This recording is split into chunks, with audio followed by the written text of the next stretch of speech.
My mother smiled the night my apartment caught fire. Not a worried smile, not a nervous smile, a real, satisfied grin as the flames tore through my third-floor unit in Brooklyn.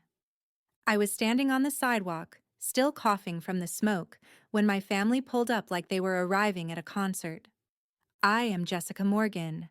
I am 31 years old. And that was the moment I understood I was never really part of their picture-perfect family narrative. I was just the backup character they could blame when things went sideways. My mother looked at the smoke billowing from my window, tilted her head like she was admiring a sunset, and said almost cheerfully, "Well, looks like the universe finally caught up with you." My father crossed his arms and added, "This is what happens when you reject family values. Some people attract chaos." They did not ask if I was hurt. They did not ask if I had anywhere to go. They filmed. My sister pulled out her phone and started recording the fire trucks, posing with the flashing lights behind her like it was an aesthetic moment for TikTok. My brother took a selfie with the building in the background, and I swear I heard him mutter something about viral potential. One of them even said, loud enough for me to hear, "This is what you get when you turn your back on the people who raised you." Like the fire was some cosmic punishment they had ordered specifically for me. I did not yell at them. I did not cry in front of them. I did not give them the breakdown they could screenshot and share.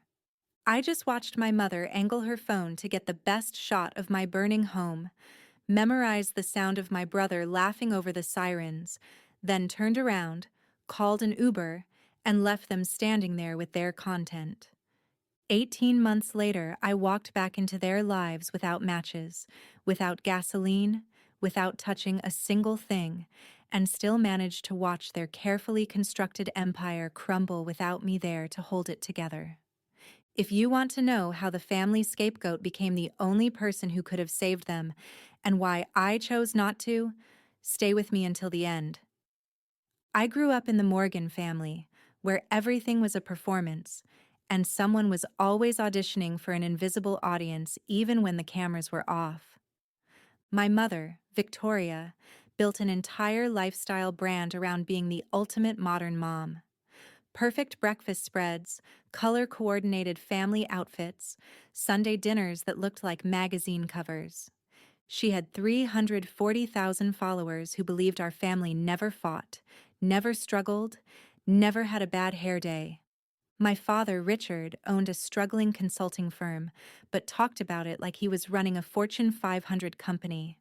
The kind of man who posted about grinding and manifesting while his credit card bills sat unopened in a drawer.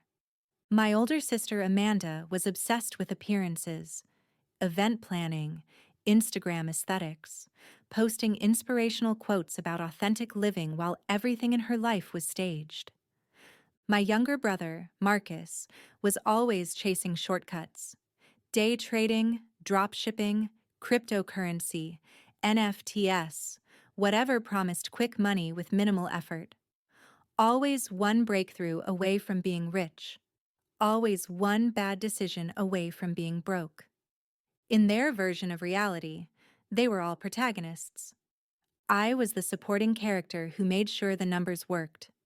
I moved out at 24, trading their crowded house in Westchester for a small one-bedroom in Brooklyn, where I could finally breathe. I worked as a financial analyst for a mid-size investment firm, which basically meant I spent my days making sure people didn't accidentally destroy their own portfolios. The irony is that the only place my expertise was treated as disposable was at home. Mom would forward me sponsorship contracts and say, "Can you just check this? I don't understand the legal stuff and it's giving me a headache."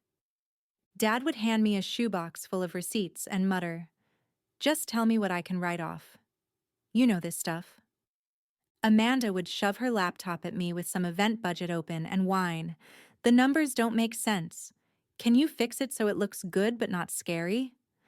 Marcus would spam me with quick question texts that were never quick and always ended with, "I'll Venmo you back next week." I told them I didn't mind helping. And at first, I meant it. It felt good to be useful, to be the calm one who could untangle the mess. But they never learned. They never tried. They treated me like an app they could open when things got confusing and close the second it was handled. I got tired of forgetting what I had done, for who and when they had promised to pay me back, or at least say, thank you. So one night I opened a fresh Google sheet and titled it, Morgan Family Ledger. Every time I fixed a tax issue for Dad, I logged it. Every time I rebuilt a budget for Amanda, I logged it. Every time I set up autopay or reviewed a contract for Mom, every time I covered a loan or cleaned up a spreadsheet for Marcus, I logged it. Not because I wanted to bill them, but because I needed proof I wasn't imagining the exhaustion. On camera, we were the Morgans, ambitious, close-knit, thriving. Off camera, I was the invisible foundation under everyone else's performance. And the night my apartment burned and they smiled for photos, all those little favors suddenly stopped feeling so little. The morning after the fire, I woke up in a budget motel near LaGuardia, staring at water-stained ceiling tiles and trying to remember which parts of my life were still real and which had turned to ash. My phone was the first thing I grabbed out of habit. No missed calls asking if I was okay, but there were notifications. A text from Marcus with a photo of my building still cordoned off with fire tape, 3 fire emojis underneath, and the caption, Jess threw a lit party last night. A screenshot someone forwarded me from Amanda's Instagram story, a latte and a croissant at some trendy cafe, caption reading, Some people set their own lives on fire and then wonder why they're alone. Mom's feed had a carousel post from the night before. Family game night, everyone laughing, candles on the table, cozy vibes. The caption, grateful for the people who choose peace over chaos. The comments were full of heart emojis and family goals. I had to put my phone face down on the nightstand before I threw it across the room. I opened my laptop instead. Fire Marshal Report, Insurance Claim Portal. Cold, mechanical things I knew how to handle. I ordered terrible motel coffee, pulled up the forms, and slipped into the mode I always used when saving other people. Calm, methodical, detached. I uploaded photos, filled out fields, attached documentation, sent follow-up emails. While my family was turning my tragedy into content, I was doing the actual work of rebuilding. No one offered me a couch. No one suggested I stay with them until I got back on my feet. Not even the people who posted about family first every other day. A coworker I barely knew outside of meetings sent me a text. Hey, heard about the fire. If you need a place to crash or help navigating insurance, I'm around. I felt more seen by that one message than by my entire bloodline. Within 10 days, the insurance adjuster had approved my claim. Within 3 weeks, I found a studio apartment in Bushwick. Small, loud neighbors, but clean. And the lock only I had a key to.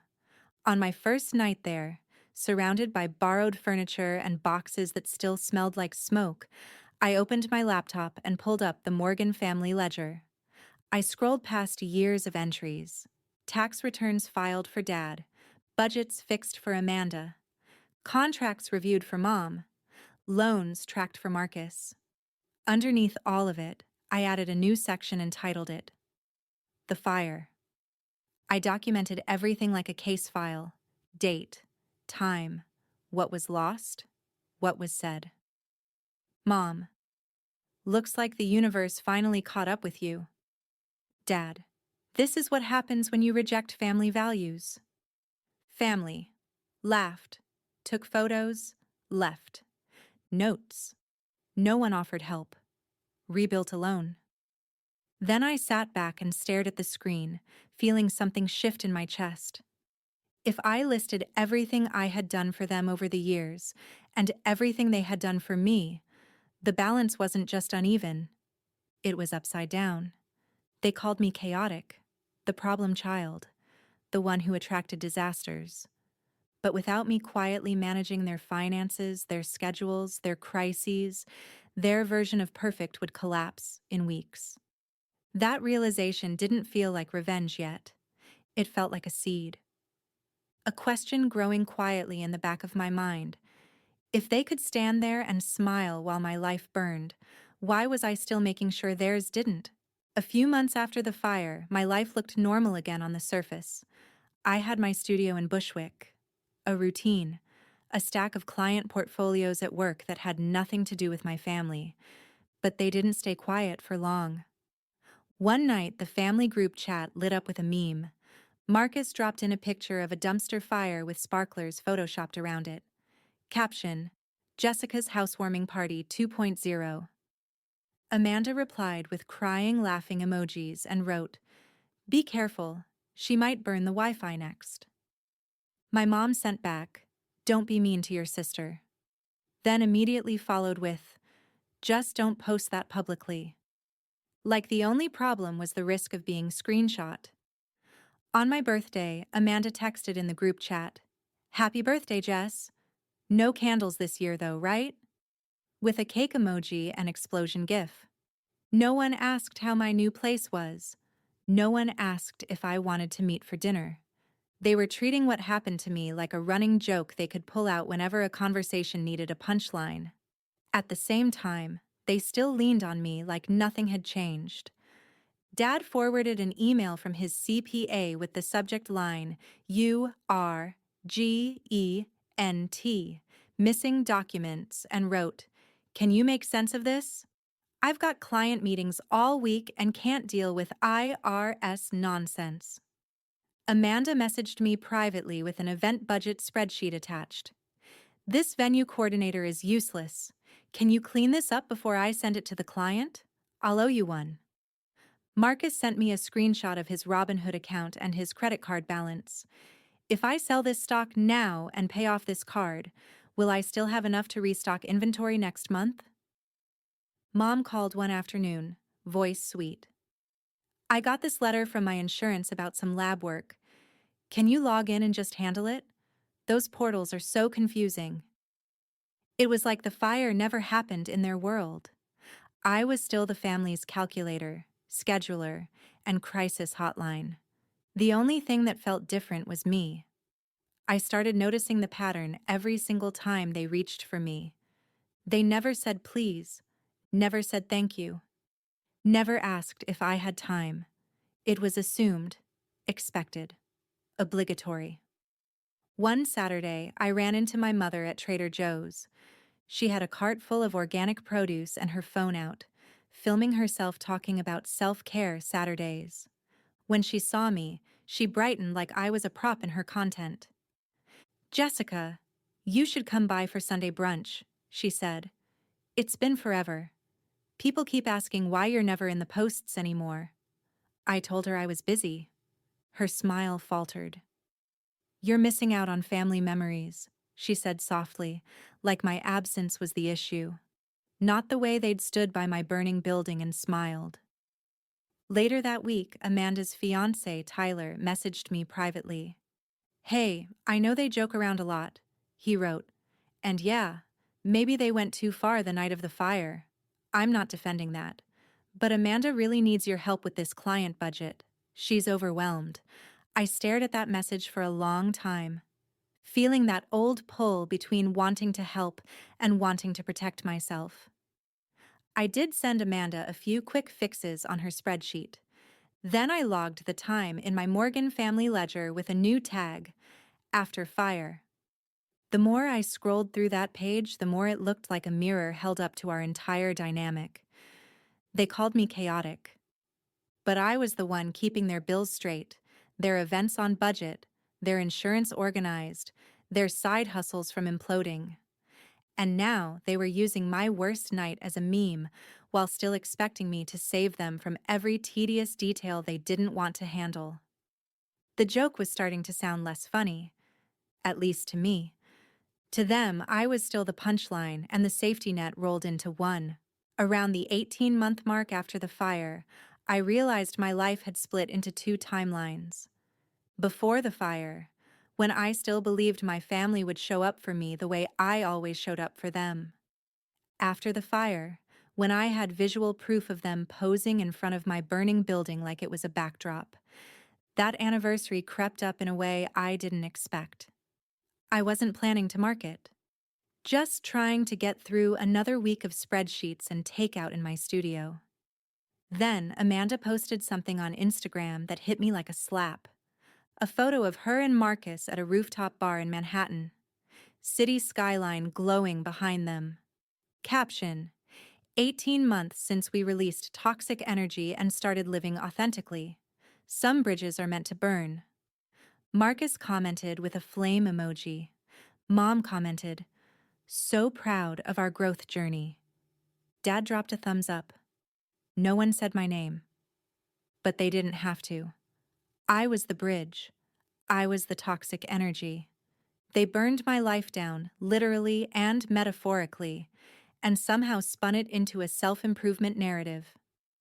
I sat on my couch, phone in my hand, and felt something harden in my chest.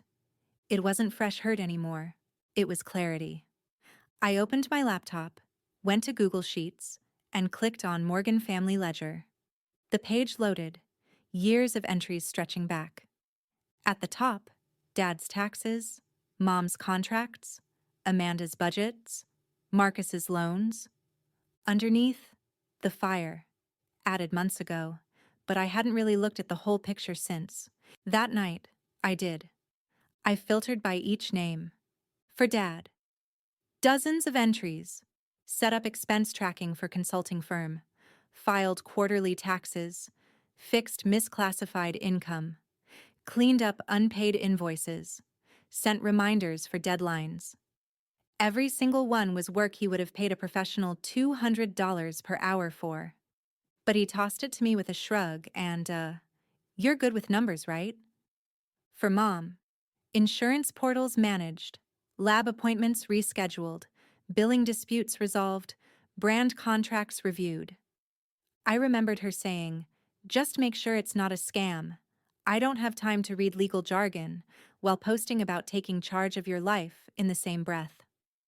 For Amanda, event budgets rebuilt, vendor payment schedules created, contract deadlines tracked. I was the one who knew which deposits were refundable and how close she was to overspending every single time. For Marcus, a string of constant small emergencies. Track loan for inventory restock. Run numbers on crypto sell versus hold. Cover minimum payment on credit card. Log as loan. Repayment to be determined. Every time he'd promised, "I'll pay you back when this flips." Every time the when moved further away. Looking at it all laid out, I saw what I really was to them. Not a sister, not a daughter. A system, a free service. The invisible infrastructure under their curated lives. Without me, Dad would have to face the IRS alone. Mom would have to read the contracts she signed and track her own health. Amanda's dream events would have real price tags she couldn't ignore. Marcus's next big investment would finally hit the wall of reality instead of bouncing into my savings account. The thought scared me and thrilled me, because if that was true, then I held more power than I'd ever let myself believe. They had called the fire karma. They had stood on the sidewalk and smiled while my home collapsed. And then they kept using me as if nothing happened, as if their words were just smoke. I couldn't control the fire that destroyed my apartment. I couldn't change who they chose to be that night. But I could control access. Access to my skills, my time, my safety net they'd come to see as their birthright. So I made a decision. I was done being the silent backbone of their lives. I was done saving people who wouldn't even offer me a blanket when I was standing in front of my own ashes. I opened a new section in the ledger and titled it, Exit Strategy. Under it, I wrote steps like I was drafting a project plan for work. Step 1. Identify every account, login, subscription, and file I manage for them. Step 2.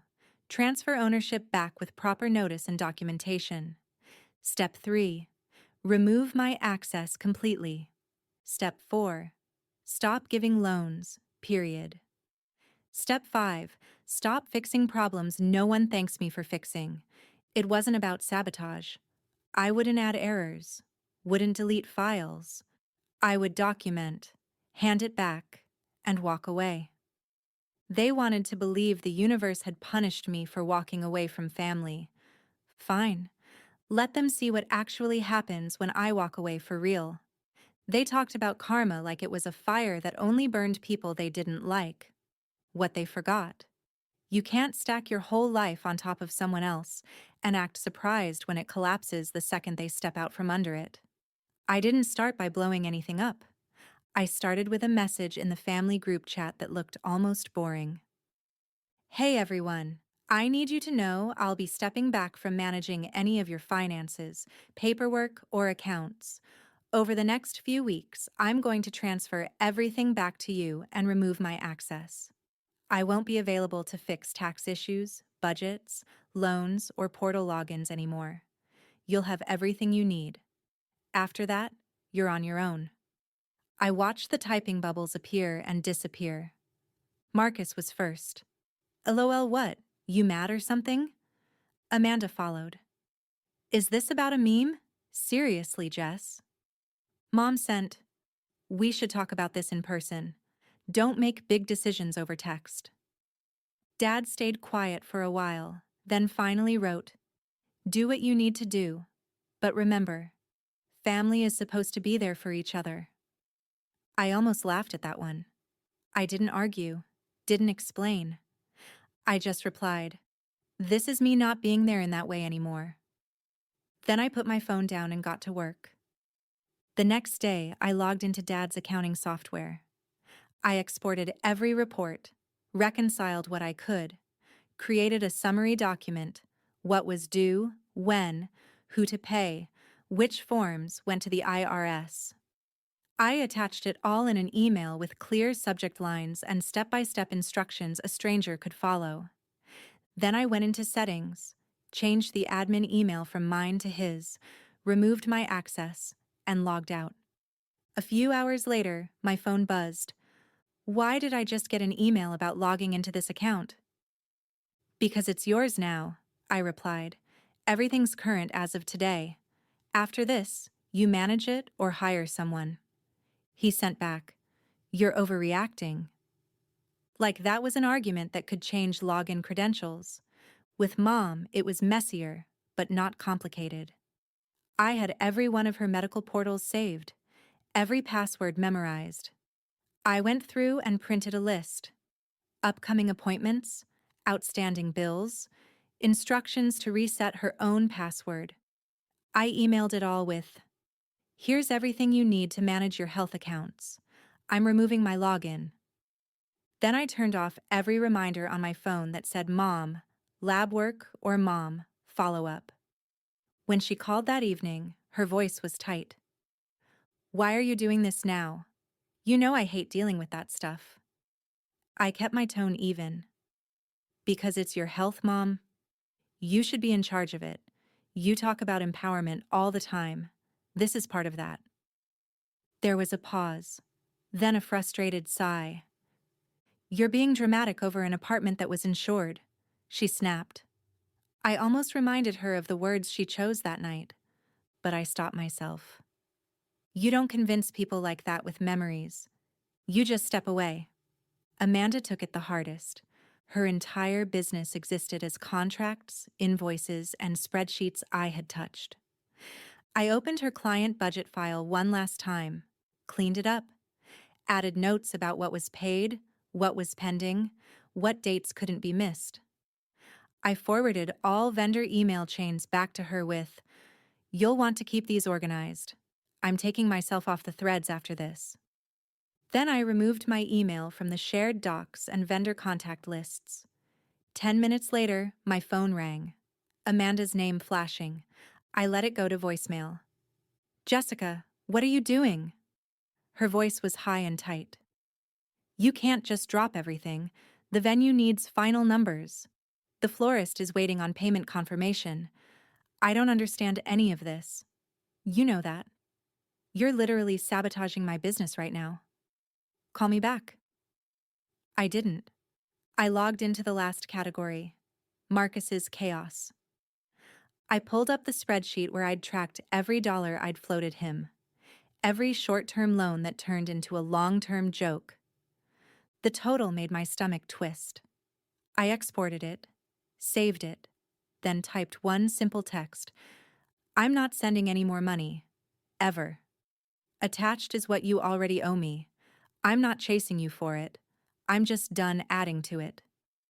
He replied almost instantly. Come on, Jess, don't be like that. I'm about to flip this inventory and I'll be good. Just need one more bridge loan. I stared at the screen. Then I shut my phone off for 2 hours. When I turned it back on, there were more messages. Seriously? Over a fire you got paid out for? That's cold. You know I count on you. Family doesn't just cut family off. The irony of that line would have been funny if it didn't sting. As I executed my exit strategy piece by piece, their reactions rolled in. Confusion, annoyance, guilt trips about loyalty. No one said, "We're sorry we laughed at you." No one said, "We were wrong." They weren't upset about what they'd done. They were upset that I was finally responding to it. Within a week, the cracks started showing. Dad texted a photo of an IRS notice. What is this? It says something about penalties. It's what I've been warning you about for 2 years, I replied. You'll need to call them or hire a CPA. I'm not your bookkeeper. Amanda blew up my phone with screenshots of vendor emails piling up. I don't know what this means. Just tell me what to say back. I typed a response, then deleted it. Instead, you need to read your contracts or ask your coordinator. I stepped back. Remember? Mom called one night, breathless. I missed a lab appointment because no one reminded me. They charged me a no-show fee. I let the silence sit. That's frustrating.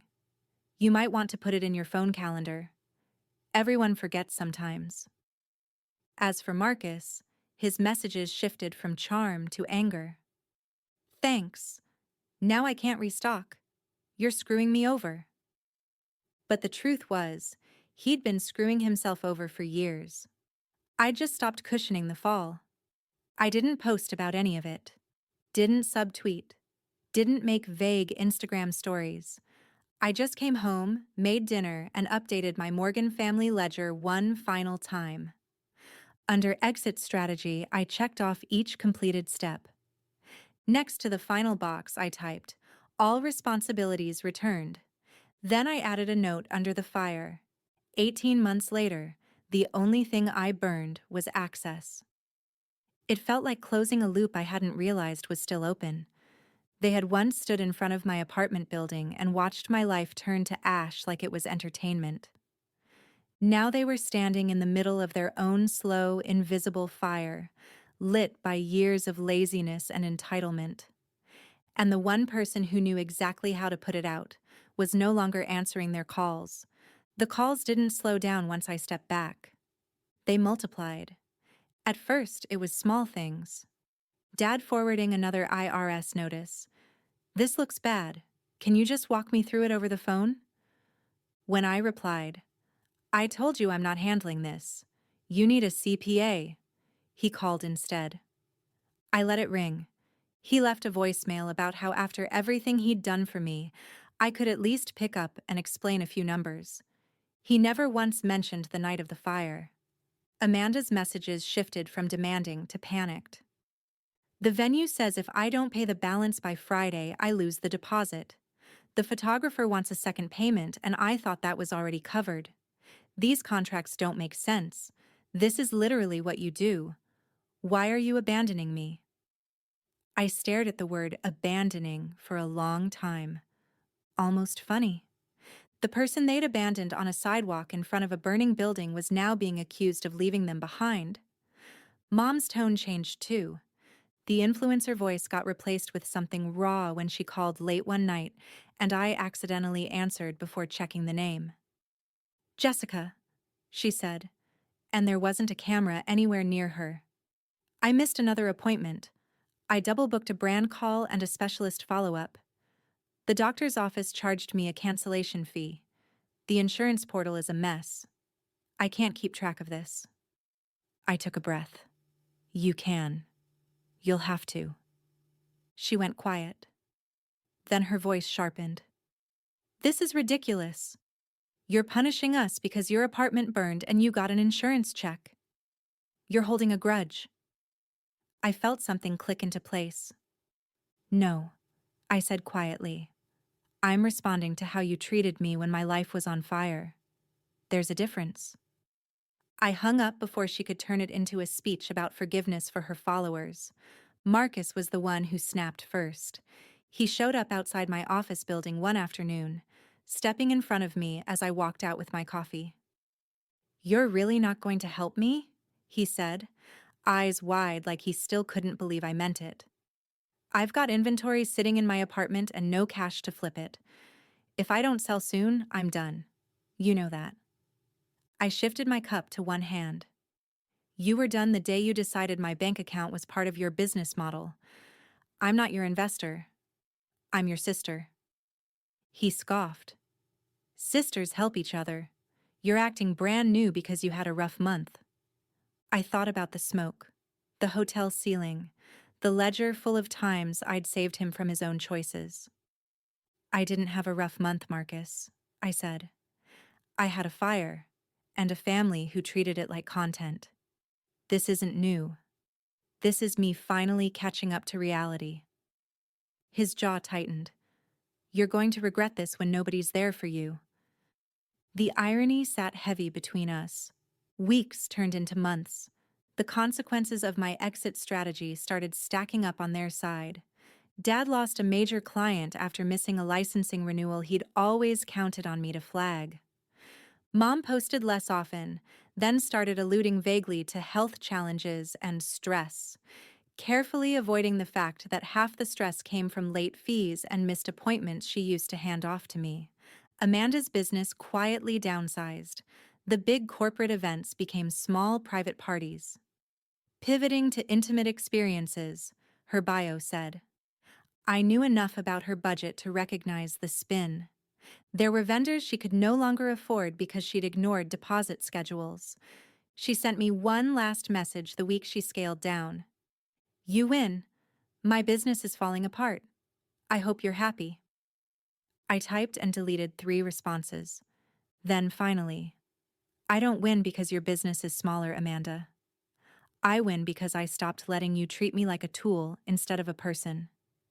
If you wanted my help, you should have acted like I mattered before everything fell apart. She never replied. Mom tried a different angle. She showed up at my apartment building one evening unannounced, knocked on my door with watery eyes. Jessica, we need to talk, she said as soon as I opened the door. Your father is stressed. Your brother is struggling. Your sister's business is failing. This family is falling apart. Is that what you wanted? I didn't invite her in. We stood in the hallway under the flickering light. No, I said. What I wanted was a family who didn't smile when my apartment burned down.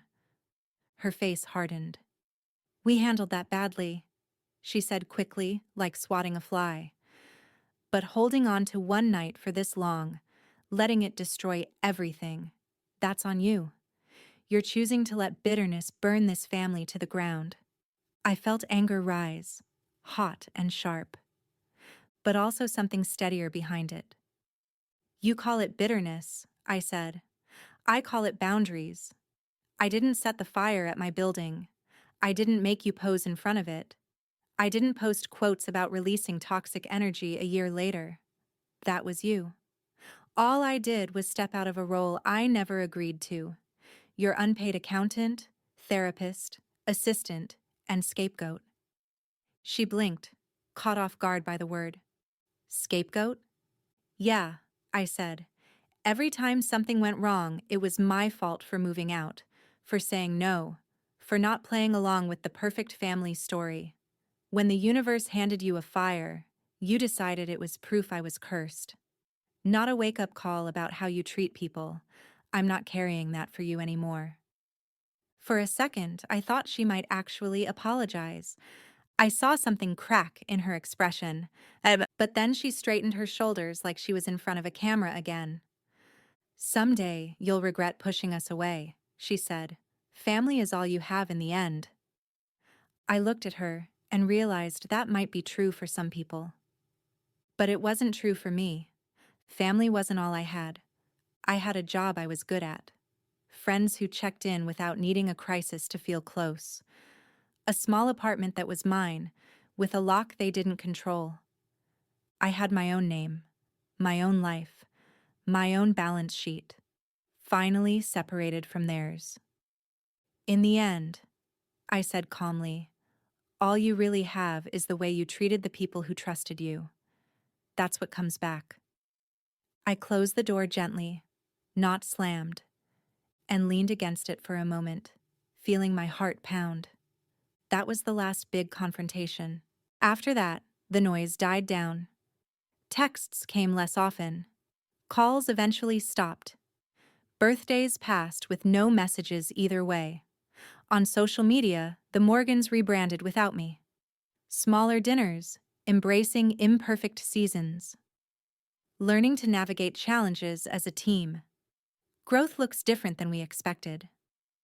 Behind every caption, I could read the missing pieces, but it wasn't my job to fill them in anymore. In my own life, things got quieter and better. I budgeted my own money, not theirs. Saved for things I wanted. Took a weekend trip without asking anyone for permission or trying to rearrange someone else's chaos first. I still kept the Morgan family ledger, but I renamed it at the top, my balance. The old entries stayed as a reminder of what I'd carried. New entries tracked different things: therapy sessions, miles run, books read, time spent with people who didn't ask me to shrink to make them comfortable. People online love revenge stories where the villain ends up broke, exposed, or begging in public. But the real revenge in my story wasn't about seeing my family crash. It was about watching them finally face the consequences of a life built on entitlement and image, without me quietly holding everything together behind the scenes. It was about knowing that when their world started to burn, I wasn't the one holding the extinguisher anymore. If you've ever been the person everyone leans on until you break, the responsible one, the strong one, the cursed one who somehow always gets blamed, I want you to hear this part clearly. You are allowed to step away. You are allowed to stop fixing problems for people who smiled when you were the one in trouble. You are allowed to set boundaries, even with blood, especially with blood. My mother smiled when my apartment burned down. 18 months later, their world started collapsing without me.